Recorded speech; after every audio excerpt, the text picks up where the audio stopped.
Hi hello. ഇതാദ്യം തന്നെ പറയാണ്, ഇത് നിങ്ങൾ ബിസിനസ് ചെയ്യാൻ ആഗ്രഹിക്കുന്നവരാണെന്നുണ്ടെങ്കിൽ അതിന് ഏത് തരമായിക്കോട്ടെ, വീട്ടിലിരുന്നോ കൊണ്ട് നടന്നോ അതല്ലെങ്കിൽ ചെറിയ ഷോപ്പിട്ടോ ഏത് തരത്തിൽ നിങ്ങൾ ബിസിനസ് ചെയ്യാൻ ആഗ്രഹിക്കുന്നവരാണെങ്കിൽ കൂടിയും നിങ്ങൾക്ക് ഈ ഒരു വീഡിയോ ഫുള്ള് കണ്ടു നോക്കുക, നിങ്ങൾക്ക് തീർച്ചയായും ഉപകാരപ്പെടും. അപ്പോൾ നമുക്ക് വീഡിയോ കാണാവേ. എൻ്റെ ആദ്യത്തെ വീഡിയോ എന്ന് പറയുന്നത് കൊല്ലം SPMലെ പർച്ചേസ് എന്ന് പറഞ്ഞിട്ടൊരു വീഡിയോ ആണ്. അതാണ് ഞാൻ എൻ്റെ ഈ ചാനൽ ആദ്യം ഇട്ടൊരു വീഡിയോ. ആ ഒരു വീഡിയോയിൽ ഞാൻ വ്യക്തമായി പറയുന്നുണ്ട്, റെയിൽവേ സ്റ്റേഷൻ്റെ അടുത്തുനിന്ന് ആ ഒരു പാലം കയറി താഴെ കൂടെ വന്ന് കയറി ചിന്നക്കട എന്നുള്ള ആ ഒരു ഏരിയ എടുത്തിട്ട് അവിടെ ഫുള്ളും ഹോൾസെയിൽ ഷോപ്പുകളാണെന്നും ഒക്കെ ഞാൻ അതിനകത്ത് വ്യക്തമായിട്ട് പറയുന്നുണ്ട് കേട്ടോ. ഇത് ആദ്യമായിട്ട് കാണുന്നവരാണെന്നുണ്ടെങ്കിലാണ് ഇതൊന്നും കൂടെ അവർക്ക് മനസ്സിലാകാൻ വേണ്ടിയിട്ടാണ് ഞാൻ ഇത് റിപ്പീറ്റ് ആക്കുന്നത്. അപ്പോൾ ആ ഒരു വീഡിയോ ആദ്യം ഇട്ട ആ ഒരു വീഡിയോ കണ്ടിട്ട് കുറേ കമൻസും കുറേ കോൾസും എനിക്ക് വന്നിട്ടുണ്ടായിരുന്നു.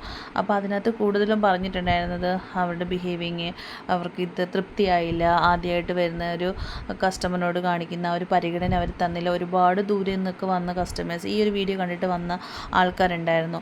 അപ്പം ഇത് നിങ്ങൾ ഒരു കാര്യം മാത്രം മനസ്സിലാക്കുക, നമ്മളെപ്പോലുള്ള ചെറുകിട കച്ചവടക്കാർ ഒരുപാട് വരുന്നത് കൊണ്ടായിരിക്കും ചിലപ്പോൾ അവരിൽ നിന്ന് അങ്ങനെ ഒരു പ്രതികരണം ഉണ്ടായിട്ടുണ്ടാവുക.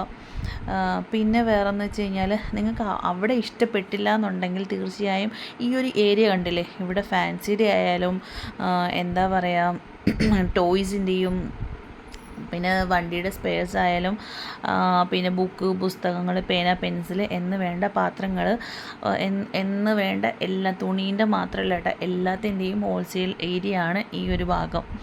അപ്പം കണ്ടില്ലേ, ഇവിടെ വന്ന് ഇങ്ങനെ വൺ വേ നമ്മളിങ്ങനെ വന്ന് കയറുമ്പോൾ ഇവിടെ ഒരു വലിയൊരു വെഡ്ലാൻഡ് എന്നൊരു ഷോപ്പുണ്ട്, അതെനിക്ക് കാണിക്കാൻ പറ്റിയില്ല, സോറി.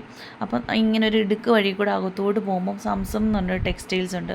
ഇവിടെ അത്യാവശ്യം നല്ലൊരു കളക്ഷനുണ്ട് കേട്ടോ, നല്ല ക്വാളിറ്റിയുള്ള നല്ല കളക്ഷനുള്ള ചെറിയ ഷോപ്പാണ്. മറ്റ് ഷോപ്പിനെ അപേക്ഷിച്ച് ഇത് ചെറുതാണ് നമുക്ക് തോന്നുമെങ്കിലും അത്യാവശ്യം നല്ല കളക്ഷൻ ഈ ഒരു കടയ്ക്കുണ്ട്. അപ്പം നല്ല തുണിയുമാണ്.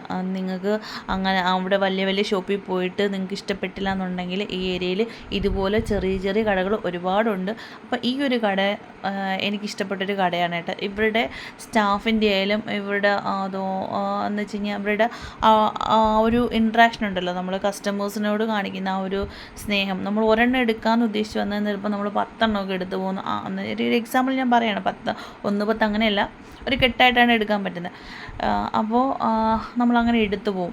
അതുകൊണ്ട് നിങ്ങൾ അവിടെ നിന്ന് ഇഷ്ടപ്പെട്ടില്ലെങ്കിൽ തീർച്ചയായിട്ടും ഈ ആ ഒരു ലൊക്കാലിറ്റി ഫുള്ളൊന്ന് കവർ ചെയ്യുന്ന രീതിയിൽ നിങ്ങൾ വരണം. അപ്പോൾ കുറച്ച് മെനക്കെട്ടെങ്കിലേ പറ്റത്തുള്ളൂ കേട്ടോ. നമ്മുടെ പൈസ കൊടുത്ത് നമ്മൾ സാധനം വാങ്ങിക്കുമ്പോൾ നമുക്ക് അതിൻ്റേതായിട്ടുള്ളൊരു മാന്യത കിട്ടണമെന്ന് ചിന്തിക്കുന്നവരാണ് എല്ലാവരും. അപ്പോൾ ഒരിടത്തുനിന്ന് നമുക്ക് ആ ഒരു സ്വീകരണം അല്ലെങ്കിൽ ആ ഒരു ഇത് കിട്ടിയില്ല എന്നുണ്ടെങ്കിൽ നമുക്ക് അടുത്തടുത്ത് നമ്മുടെ പൈസയ്ക്ക് വില തരുന്ന അടുത്തടുത്ത് നമുക്ക് പോകാവുന്നതേ ഉള്ളൂ. അപ്പോൾ ഇനി വരുന്ന കുറച്ച് 3-4 വീഡിയോസ് ഞാൻ ഇതുപോലെ വേറെ ഷോപ്പിൻ്റെയൊക്കെ ഞാൻ കയറിയതിൻ്റെ ഞാൻ കാണിക്കുന്നുണ്ട്. അപ്പോൾ നിങ്ങൾ ഈ ഒരു ഏരിയ എന്തായാലും നിങ്ങൾക്ക് പ്രയോജനപ്പെടും, അത് മാത്രം ഞാൻ പറയാം. കാരണം വർഷങ്ങളായിട്ട് ഞാൻ ബിസിനസ് ചെയ്യുന്ന ഒരാളായതുകൊണ്ട് എനിക്ക് നല്ല വ്യക്തമായിട്ട് മനസ്സിലായൊരു കാര്യമായതുകൊണ്ടാണ് ഞാൻ നിങ്ങൾക്ക് വേണ്ടിയിട്ട് ഇത് ഷെയർ ചെയ്യുന്നത്. തീർച്ചയായും നിങ്ങൾക്ക് വീഡിയോ ഇഷ്ടപ്പെടുമെന്ന് വിചാരിക്കുന്നു. അപ്പോൾ അടുത്ത വീഡിയോയിൽ കാണും വരെയും ടാറ്റാ ബൈ. വിലയേറിയ അഭിപ്രായങ്ങൾ ഇനിയും പ്രതീക്ഷിക്കുന്നു.